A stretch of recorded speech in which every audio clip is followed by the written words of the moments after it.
Why even compare the Bambu Lab H2D, the Prusa XL and the Creality K2 Plus? Aren't they way too different? The tech, the features, and especially the price tags differ massively. I mean, you can get 3 K2 Plus combos for the price of one enclosed Prusa XL. And someone shopping for a K2 Plus would probably never even glance at the Prusa XL. The Bambu H2D, that's a whole different beast altogether. Still, if we zoom out and take a more abstract view, all three machines play in the same league. They offer roughly a 350mm cube build volume, the XL a bit more, the H2D significantly less, we'll get to that. All of them are made for multimaterial or multicolor printing. And despite the price differences, none of these are entry-level printers. They're miles above what you'd buy for your child, niece or nephew. So these are machines for serious hobbyists, prosumers or professionals. People who are willing to spend 4 digits on a modern, mid to large size printer. And if you're one of them, you'll most likely come across the Creality K2 Plus, the Bambu Lab H2D and the Prusa XL. And precisely because they can be so different, it's fascinating to compare them. That's what we're doing in this video. Specs, features, what do you get for your money, theoretical tests, performance impressions and of course printing. We'll stress test these machines with complex models and demanding materials. And also take a peek under the hood. This video became huge, but still I can't cover every detail possible, so if you have additional questions, find mistakes or have remarks, please leave a comment and tell me. I might make an update on this video if there is interest. The standard disclaimer: Bambu Lab, Creality and Prusa provided these machines free of charge for this review. No money changed hands, this video wasn't previewed by any of the brands. Concerning the H2D, we only look at the 3D printer in combo with the AMS2 Pro today. No laser variant. And one quick update. If you saw my last video on the Prusa XL, you'll remember the issues. New toolhead boards, new wiring looms, a factory reset and the promised firmware update. All of that finally solved them. More on that later. Before that, a quick 30-second message from today's sponsor PCBWay. Let's take a look at something you won't 3D print but still design. Flexible electronics. Flex and rigid flex PCBs are used in aerospace, robotics and modern consumer tech. And yes, PCBWay does those too, with tight tolerances, band-tested materials and multi-layer options. Need something that folds, moves or fits impossibly tight? Get a quote for your next flex PCB or rigid flex PCB at PCBWay.com. More information and instant quote, check the link in the description. To be honest, I didn't plan on doing this type of comparison video from the beginning, so there's no unboxing footage. But hey, you'll find plenty of that elsewhere. What I can tell you, all three machines are heavy. We're talking over 30 kilograms each. Footprint, manageable, but height can catch you off guard. The enclosed XL needs around 120 centimeters in height. The K2 Plus combo needs a clearance of around 115 and the H2D combo only a bit more than 1 meter. It falls short on printable set height though. On the K2 Plus and the H2D, the setup is more or less plug and print, auto calibration included. All in all, a matter of minutes. The Prusa XL, not so much plug and print. You have to mount the screen and toolheads yourself. Calibration needs your interaction, is around 1 hour. From unboxing to first print, it's around 2 to 3 hours. If you also bought the enclosure kit, add another 3 to 4 hours for building that nice IKEA moment. I love to build stuff, so I enjoyed the whole process. Message is though, don't expect a quick plug and play moment on the XL.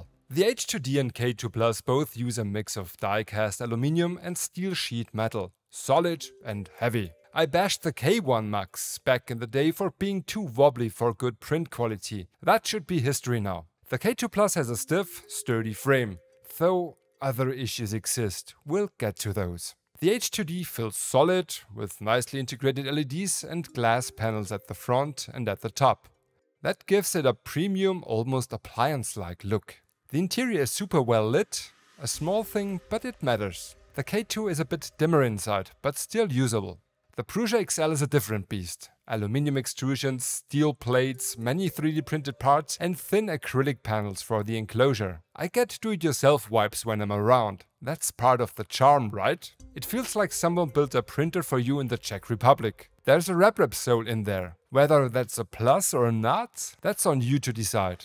All three printers use a quirks Y system to move the toolhead. On the x-axis, both the H2D and the K2 Plus ride on a MGN-style linear rail mounted to a square aluminium hollow section. Their y-axis use precision shafts and linear ball bearings.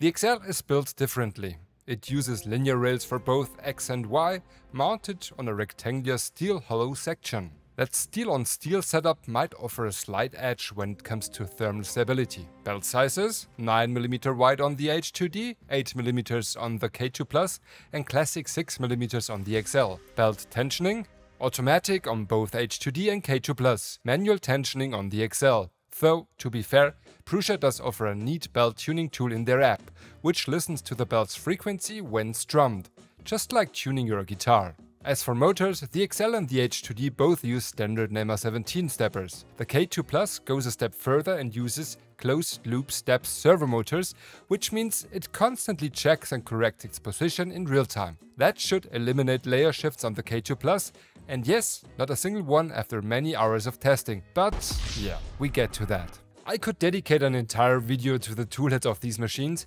but let's stay focused and look at what really sets them apart. Each printer uses direct drive extrusion systems, but their toolheads differ significantly. The K2 Plus uses a modern but relatively standard setup. It includes a camera for filament flow and pressure calibration, and also here a step servo motor for the extruder. That allows real-time clock detection, which worked reliably, though it triggered more often than I would have liked. Part cooling is handled by the onboard fan plus 2 auxiliary fans on either side. The quick swap unicorn nozzle comes with a hardened steel tip, reducing wear when printing abrasives. The Prusa XL supports up to 5 independent toolheads. Each one is a complete direct drive extruder with its own filament path, using planetary gearing driven by a flat NEMA stepper. These toolheads come with the standard brass Prusa nozzles by default, with hardened and high flow variants available. There are no built-in cameras or external part cooling fans, just single-sided direct blower cooling on each toolhead. The H2D combines 2 independent hot ends in one toolhead. The left nozzle is mechanically lifted when not in use, and both filament paths share a single Bambu Lab custom servo motor for extrusion. This dual nozzle setup avoids excessive purging for 2 material prints. But not every material combo will play nicely, we'll see later. The H2D includes 2 cameras, one for nozzle monitoring and another one facing downward, used for nozzle offset calibration, build plate codes and alignment tasks. It also introduces a newer higher flow nozzle format. A1 series nozzles work on the H2D, but not the other way around. Concerning flow rate limits, I decided to have a closer look at the manufacturer's filament profiles, which I expect to have been thoroughly tested, instead of doing my own tests. The XL maxes out at 15 cubic millimeters per second on Prusa PLA and ABS with their standard brass nozzle.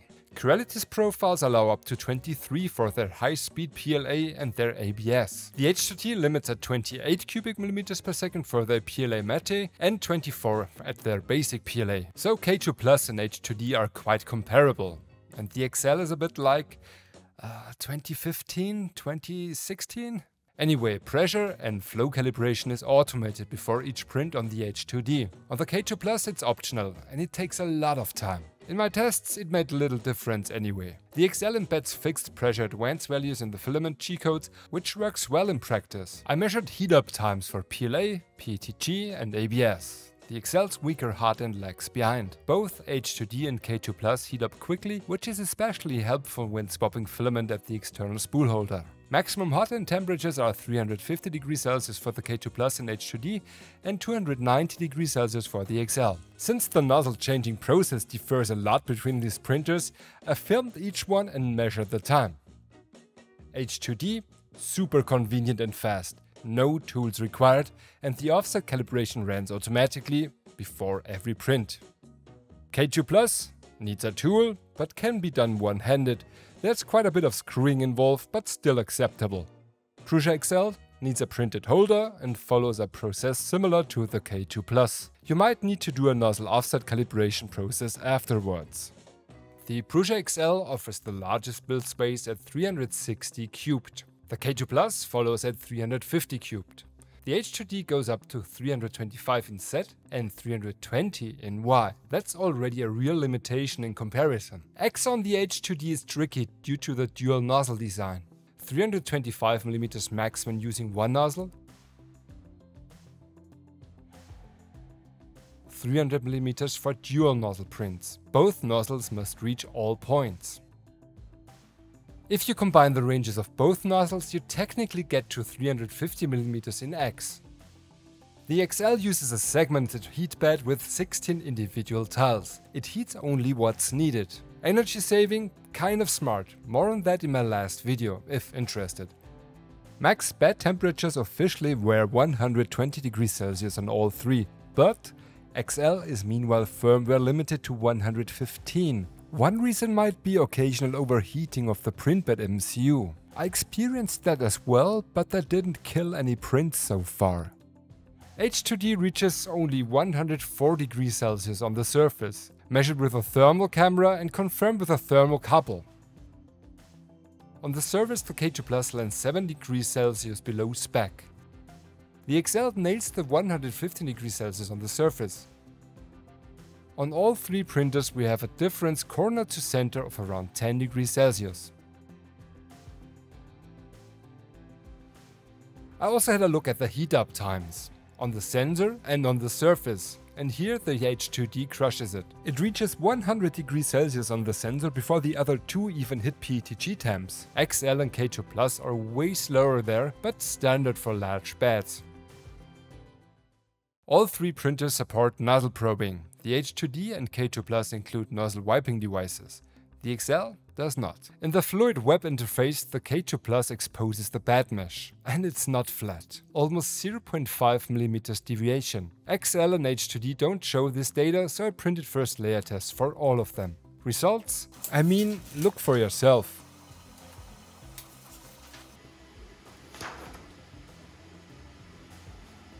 I wouldn't call these perfect. And yes, I did my best cleaning the surfaces.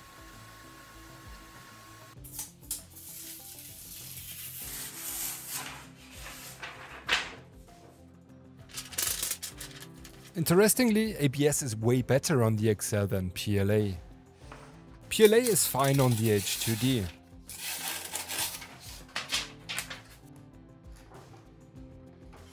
ABS has some flaws, but all of them are usable.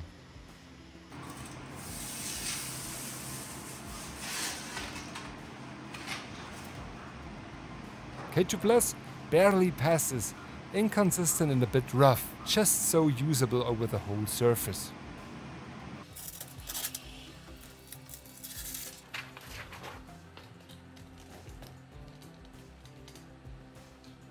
One note here, the XL preheats with a proper heat soak before high temperature printing. The H2D does a special probing routine before the first high temp print. The K2 Plus does nothing like that. No soak, no warning. Skip that step and your nozzle might go way too deep on the bed. Been there. Let it heat soak 15 to 20 minutes manually. According to Creality, a heat soak script is coming soon. The H2D and K2 Plus are enclosed by default and come with active chamber heating. 65 degrees Celsius on the H2D, 60 degrees Celsius on the K2 Plus. The XL isn't enclosed until you buy the pricey enclosure kit, which I used for this video. It doesn't heat the chamber actively but passively via the bed. In practice, that means around 40 degrees Celsius chamber temperature during ABS prints on that cheapo front sensor. Not enough, unfortunately, to prevent warping on bigger ABS parts. You'll see when we do the print tests. To compare, heating the chamber to ABS temps, therefore 50 degrees Celsius with a 100 degrees Celsius bed, the H2D just takes 5.5 minutes. K2 Plus needs almost 14 minutes.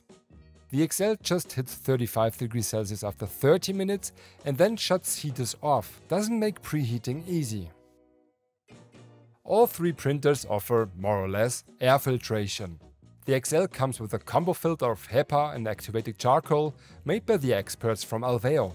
Though I couldn't find out more about the specifications on that one. The H2D filter combines a G3 grade pre-filter for coarse particles, an H12 grade HEPA filter for fine particles, and an activated charcoal component for VOC. I'm very sensitive to ABS fumes, and after printing ABS on all three machines, here's my take. The XL and H2D both do a good job, but the Alveo filter on the XL works slightly better. I spent an hour printing ABS in my office with the XL. No smell, no headache, not even after re-entering the room. There is no smell. With the H2D I could still slightly smell it while printing. The K2 Plus, honestly, its real charcoal filters seem more like a checkbox feature. You'll want to improve that setup yourself. On the H2D, top and rear exhaust flaps are motorized. For high temp, both close to recirculate the warm air. The XL enclosure pulls fresh air anyway. It's far from being sealed. PLA Prints in the enclosed K2 Plus worked fine thanks to its exhaust path. The H2D comes with a 5-inch 720p color screen. The K2 Plus has a 4.3-inch display, likely with a slightly lower resolution. At 3.5 inches, the Prusa XL has the smallest screen, 65K colors, touch-enabled and paired with a good old rotary knob. And honestly, I mostly use the knob. It's faster to scroll, more precise to click, and it feels just better to me. Subjective, of course. With the H2D, Bambu Lab rolled out a new UI, which also came to the X1 Carbon. It looks cleaner and seems more responsive than before. The center hinge on the X1C screen gave better haptics when tapping. Tapping low on the H2D screen feels wobbly and cheap.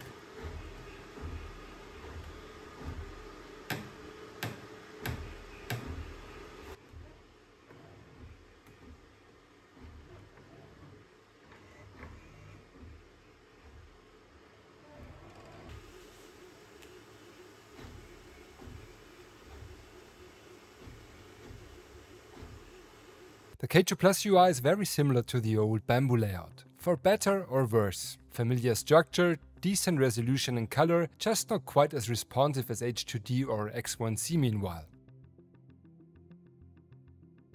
All three screens work fine, but Bambu clearly has the best UI. The H2D runs on Bambu Lab's latest closed source firmware. Same procedure as on the X, P and A series. The custom mainboard and electronics sit at the back, neatly organized.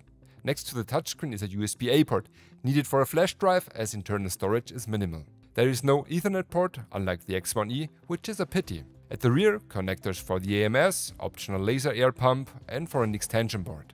Plus a safety key check for the safety key needed to power up or a kill switch for the laser version. Bambu Studio is the official slicer, cloud-based and based on Prusa Slicer, which itself is based on Slick 3R. The printer supports a local area network mode and a developer mode with MQTT control. More on the recent Bambu Cloud and lockups controversy later. Monitoring and AI features are handled via the built-in 1080p 30fps camera. Good image quality thanks to proper lighting. Object detection didn't work for me. AI still feels like work in progress. The Prusa XL uses a modular sandwich board setup, easy to access and to service.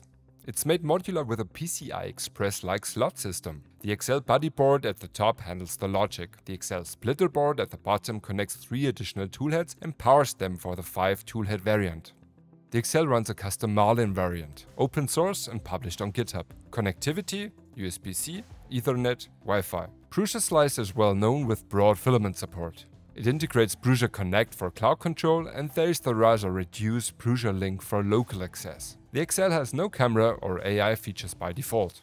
The K2 Plus runs on a Creality Clipper version. Source code hasn't been released yet. I asked about it. The answer was, not before end of year due to new models coming. That's not ideal. At the rear we find ports for the CFS, Ethernet and power. On the right, USB-A and an RFID reader for an external Creality spool. And of course we have Wi-Fi. Creality Print is the official slicer. A wild mix based on Orca Slicer, Cura, Bambu Studio, Prusa Slicer, Super Slicer and Slick 3R. Source code is published on GitHub. Many users will probably switch to Orca Slicer, but I use Creality Print here to stay fair and to use the printer like manufacturer intended. Creality Print also connects to the printer UI directly. For full control, open the printer's IP with port 4408 in your browser for fluid access. There you'll have full access to printer and config. The built-in camera is decent, but it's held back a bit by the rather dark lighting of the build space. AI object detection worked reliably with different prints I tested.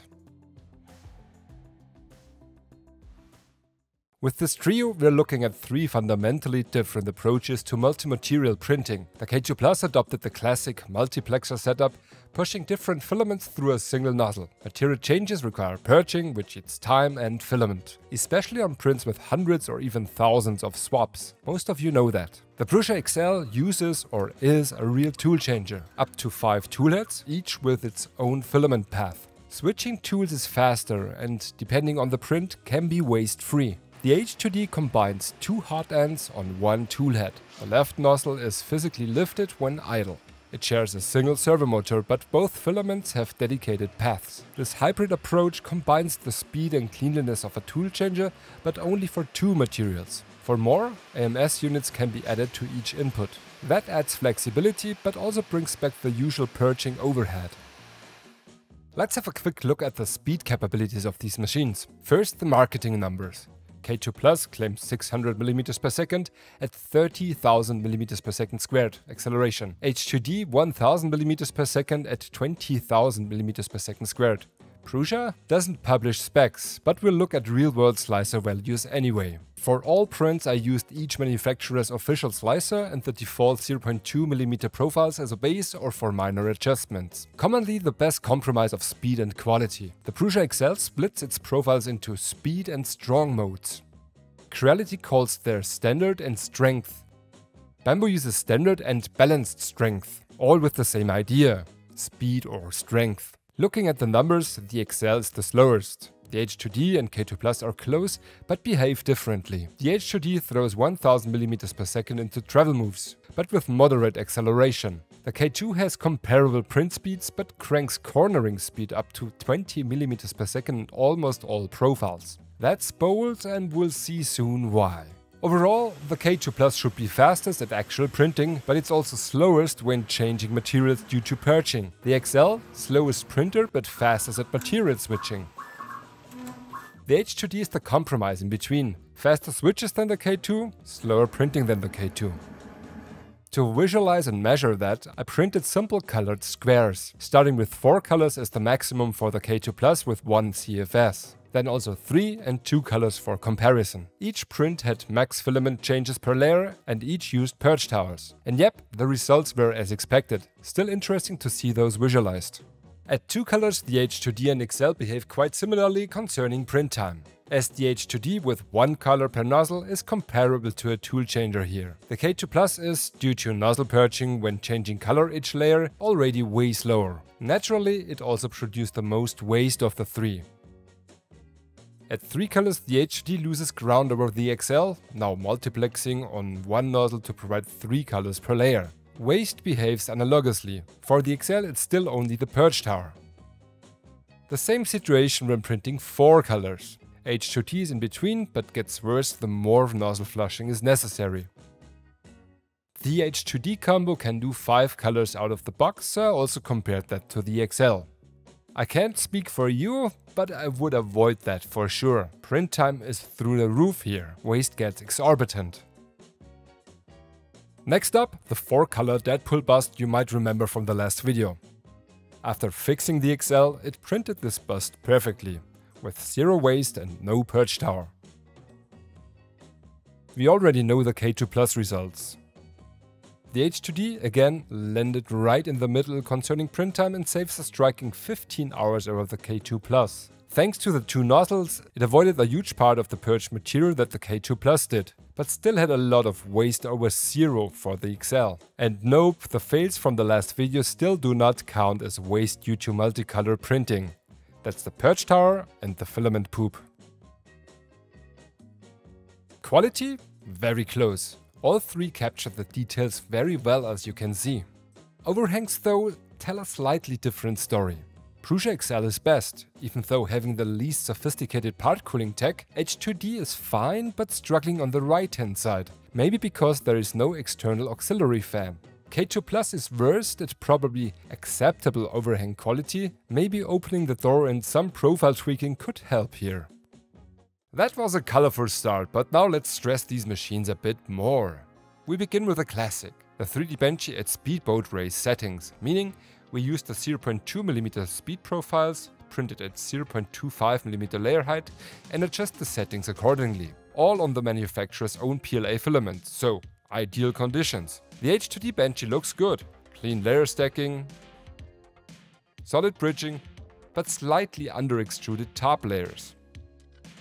The K2 Plus shows some ringing and vertical artifacts, but bridging is fine, and the top layers are actually better here. Flow looks well tuned, maybe a tad over-extruded. The XL handles the benchy well too, but you clearly see the belt pitch pattern and the bow overheated a bit. Top layers are good, Prusa clearly knows their own filament and found a solid balance here. Print time? Similar on H2D and XL, but the K2 Plus is way faster, though it trades that for a bit of quality. Next, the KSR FDM test, checking retraction, tolerance, overhangs and bridging. Results reflect both the machines and their default slicer profiles. The H2D nails the retracts. Those thin needles come out basically string-free. All tolerance pins drop out easily. Steep top overhangs, almost perfect. Bottom overhang test, also near to perfect. Bridging, clean, but the long bridges do show some sagging. The K2 Plus is weaker overall. Some stringing in the retraction, repeating artifacts on the walls, more sagging on the long bridges, and the 0.2mm tolerance pin stays stuck. The extreme overhangs aren't great as well, though bottom bridging is solid. The XL shows the belt pitch texture again. Slight stringing on the retraction test, but less than the K2 Plus. Top overhangs are flawless, long bridges a bit weaker than on the H2D. Bottom bridging is very close in quality to the H2D, but a bit worse. Time to check the generic PETG profiles, with a nasty one, that Voronoi deer.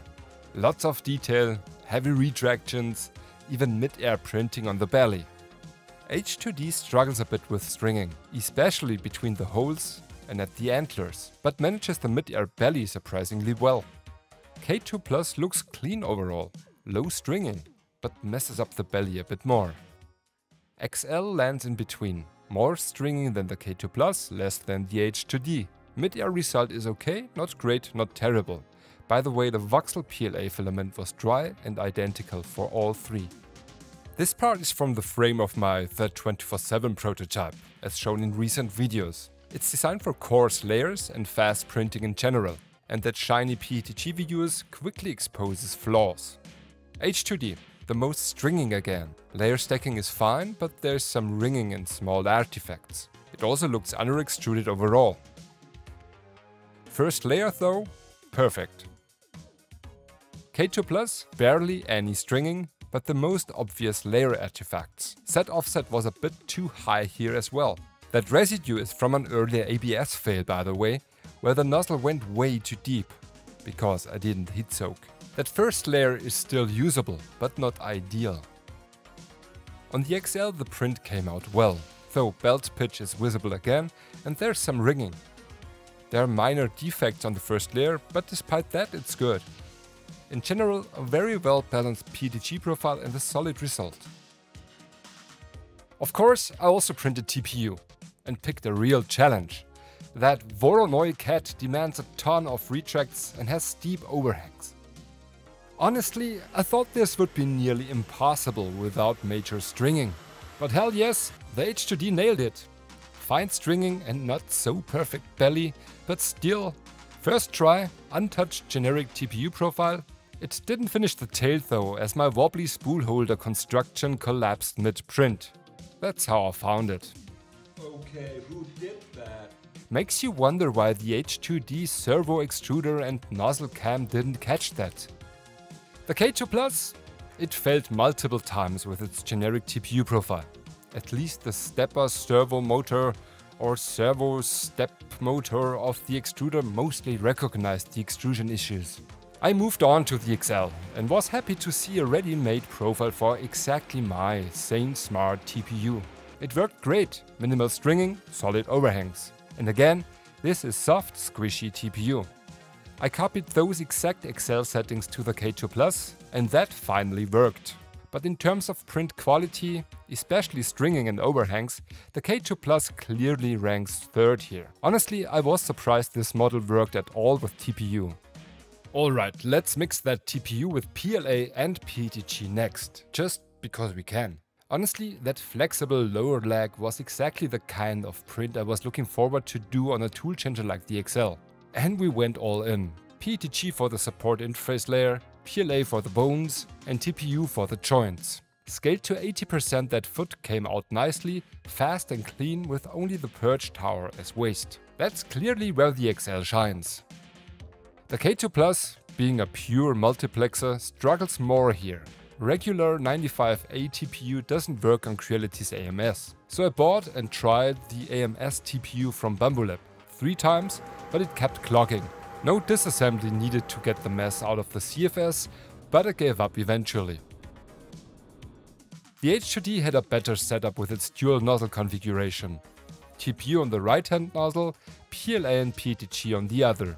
That worked, but strangely stringing from the TPU got out of hand. The TPU was bone dry, by the way. No clue why it was that excessive. The print took nearly 30 hours and generated a lot of waste. So yes, 3-material printing works on the H2D, but it's not elegant or quick. You might be better off using PLA for the supports instead.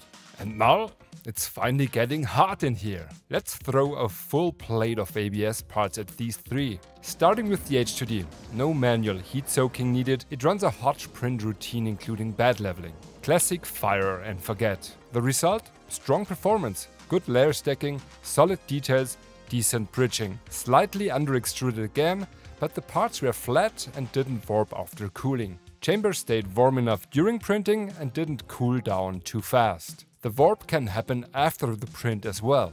On the K2 Plus, it's all manual.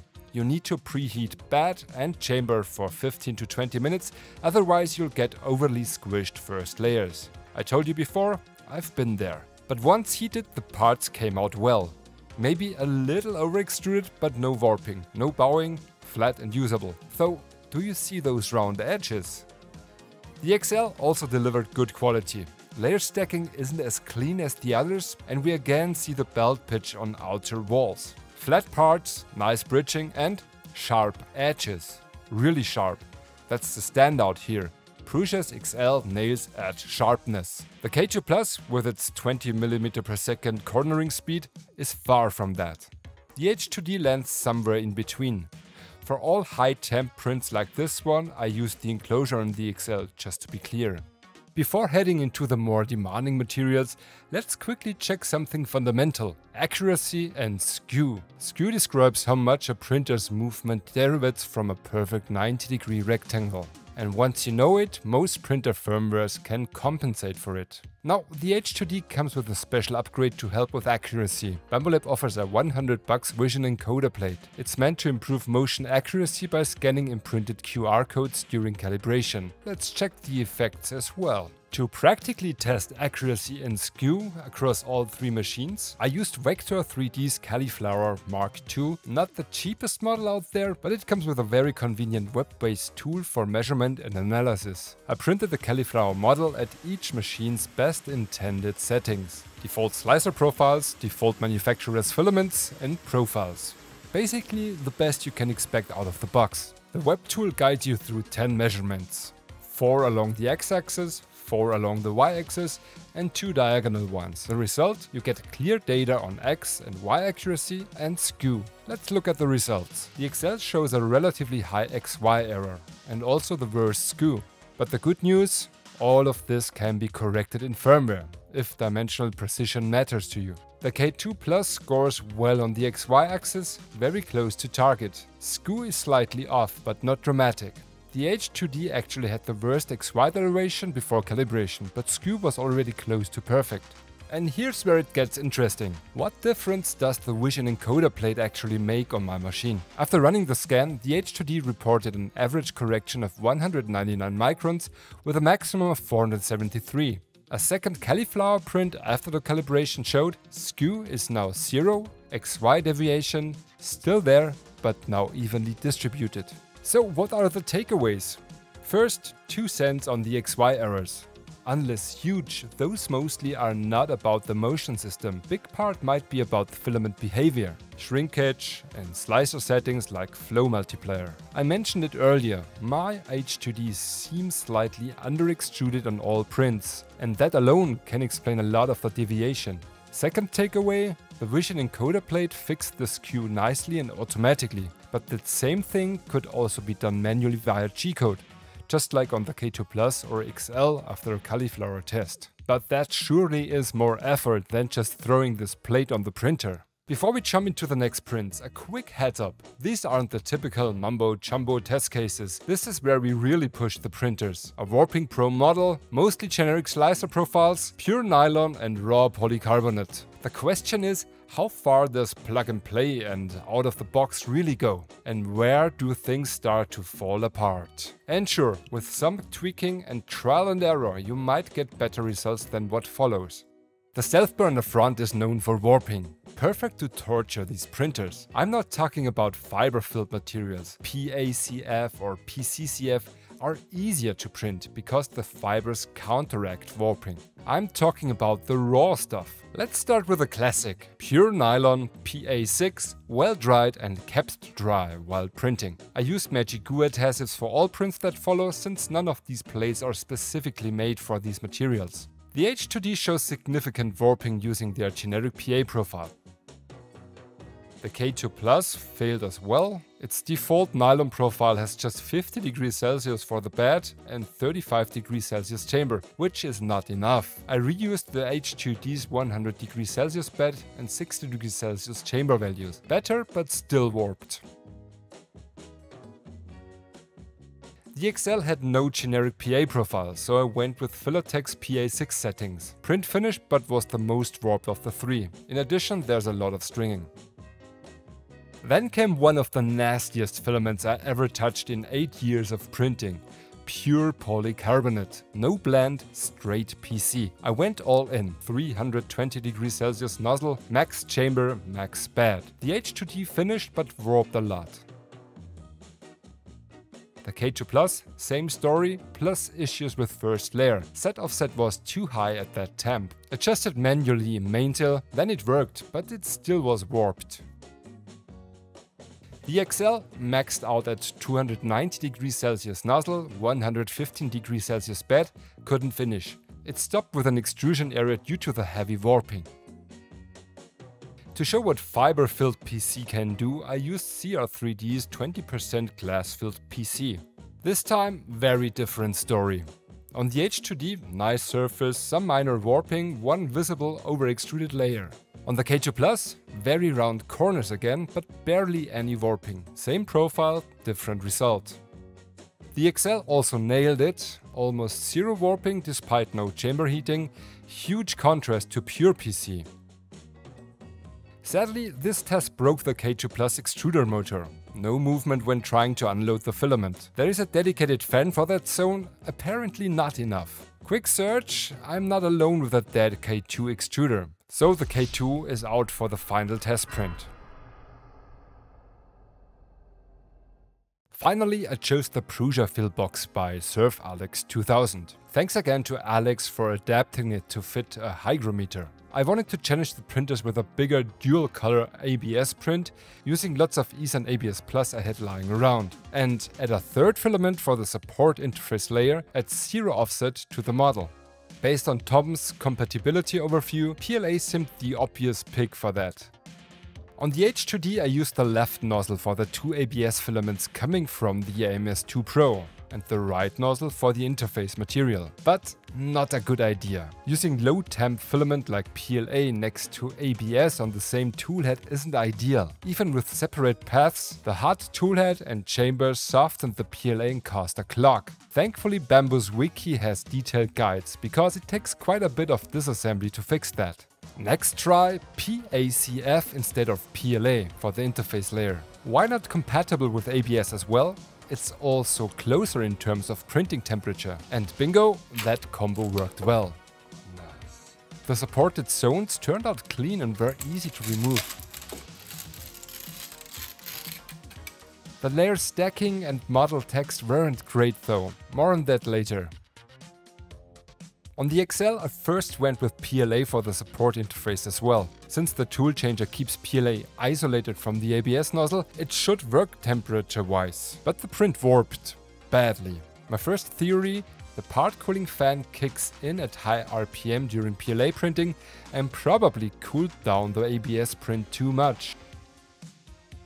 I then tried the same PA12CF15 for the support interface on the XL too. There's even a ready-made manufacturer filament profile in Prusa Slicer, but unfortunately it didn't stick to the ABS at all, and again warping. I even used 3D Luck for better adhesion this time. Didn't help, unfortunately. The problem? I am just guessing here. You can't turn off the exhaust fan during a print like that. There's always some airflow inside the XL's chamber. Probably to keep internal temps below 45 degrees Celsius on the internal sensor. Or that chamber simply doesn't get or stay hot enough for big ABS parts. Looking at print quality and text clarity, the XL clearly has the edge here. Printing one color per tool just works better than flushing on a single nozzle like on the H2D. But layer stacking, it's bad on both. I blame the filament. I've been using Eson ABS Plus for years, and especially the white one just isn't great. Concerning noise, while printing there's good and bad findings. While printing, here the PLA speedboat, they're all quiet overall. I measured each one from 50 centimeters away. The H2D sits at around 50 dBA. For comparison, that's me talking while standing next to it. You also see my talking, how it affects the meter.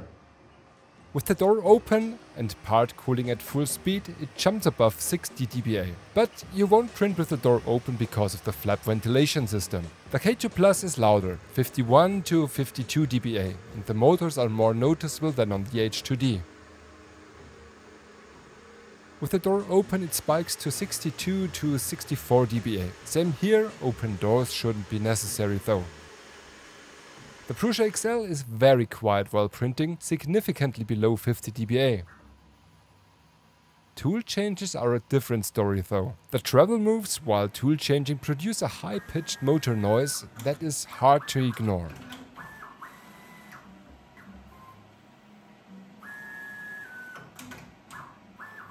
The enclosure doesn't help much here. It's loud and annoying. I have the XL in the basement and I can still hear the motor screaming from the first floor. We're talking up to 65 dBA and that at a sharp and high pitch. Alright, that was a lot of stuff. Let's sum this up.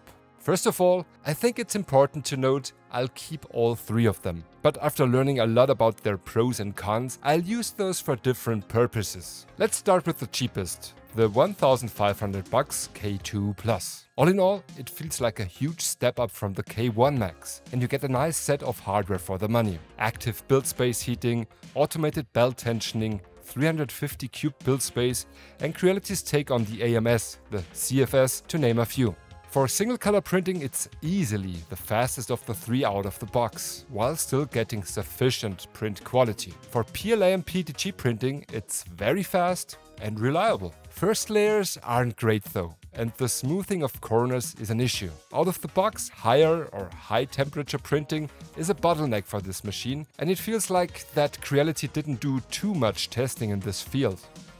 Also, software-wise, there's still homework to do for Creality. It's a no-go that their Clipper-based operation system is not published open source yet. Also, no heat soak routine for materials above PETG temperature, and an extruder motor that died when going at the temperature limits of the K2 Plus. The dedicated cooling fan of the toolhead tells a lot about the development history there. I was surprised about the reliability of the CFS and multicolor printing though, after I used the X1C and the AMS a lot from the beginning. I'm not a fan of the exorbitant time and material waste for multicolor printing, so the CFS is going to be a convenient way for me to have quick access to PLA, PETG and maybe a roll of ABS. I'll use it for big PLA and PETG prints when I need parts quickly. For example, I printed that official H2D mod for soft TPU printing on the K2 Plus. A quick overnight print, quality absolutely sufficient.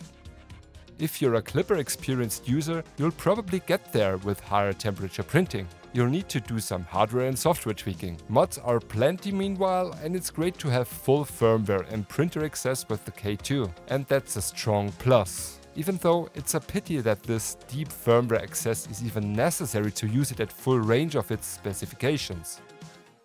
That full access is not the case for the H2D. But is it necessary? A huge part of the Bambu Lab controversy in the beginning of this year, system lockout.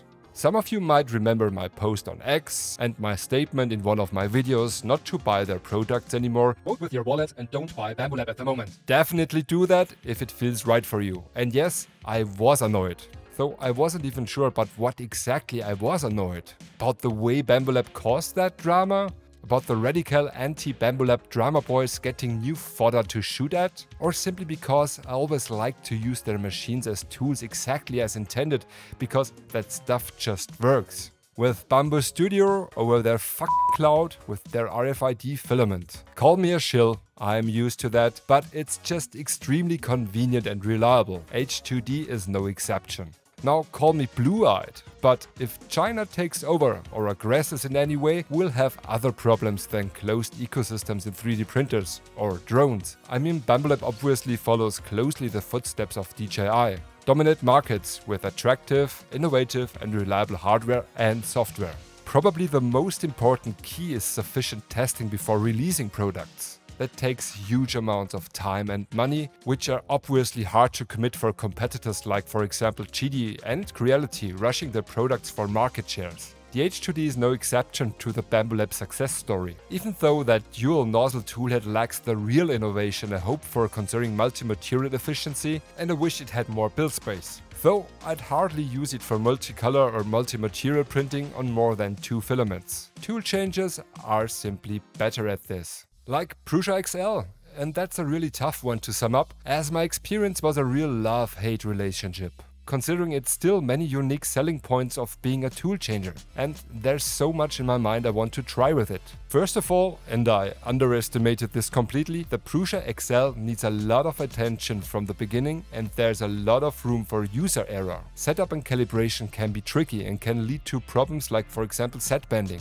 I eventually solved it by a lot of research, trial and error, and in general, you need to learn using it. I talked to a bunch of XL users and the feedback was mixed. One user even told me about receiving both after buying 2 of them. An absolute flawless one and a totally flawed one. Is it a lottery? Many problems are PCB or wiring related, like in my case. Though if it's a systematic problem or not matters for Prusa, but not for the customer, who needs to spend a lot of precious time to fix issues, like I had to. Though as soon as the machine worked like intended for me, it performed exactly as I expected. It lacks modern features and it's definitely not the fastest at regular printing, but as a tool changer it just shines. It's extremely fast for multi-material or multicolor and it can be free of waste. Therefore, yes, I'll finally print more of the colorful stuff and I look forward to experimenting with materials and nozzle sizes. As for me, the Prusa XL isn't plug and print. Doesn't really feel like a modern machine anymore in 2025, but it's still a huge playground for creativity. A playground that's tough to afford. Prices for machine and all accessories are through the roof, we all know that. Yes, Joseph Prusa deserves huge respect for plenty achievements in FDM and as an entrepreneur developing and producing in Europe. Though time marches on and I understand that grief concerning these high prices. Core 1 is a great step forward there. Kudos to that one. Let's hope in general for tool changes to take over soon. I do not like so many manufacturers copying Bambu Lab's old 2022 multiplexing approach. Alright, yes, there are affiliate links to the printers in the description, which support my work on 24/7 printing if you use them without extra cost. And no, my goal is not to sell printers. It's to support your decision making by giving you an encompassing view on those machines, the good and the bad. If you appreciate my efforts, leave a like, tell me in the comments and maybe subscribe. Content is incoming more regularly. Servus, pfiat euch and bye bye. Shout out to our gold supporters, Gatsby and Shulo.